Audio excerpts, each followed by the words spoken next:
මක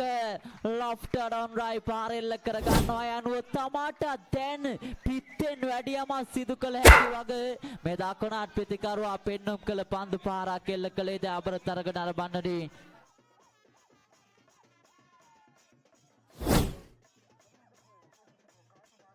යනුව දැන් මේ පන්දුවට පහර දෙන ක්‍රීඩකයා PPL තරග මාලාවේ වැඩිම ලන්සුවකට අලෙවි වූ ක්‍රීඩකයා වගයි මා දැනුවත් කර සිටියේ පිය තරග නරඹන්නදී වාණිජ්‍ය වටිනාකම 12000 ඉක්ම වූ ක්‍රීඩකයෙක් වගයි මා දැනුවත් කර සිටියේ දාබර තරග නරඹන්නනේ යනුව දැන් සියලු කන දෙන විසඳා ගනිමින් තමාට ලබා දුන් වටිනාකම පිත්තෙන් අපුරට පෙන්නුම් කළ ඉනි මා තියත් කළේ දාබර තරග නරඹන්නනේ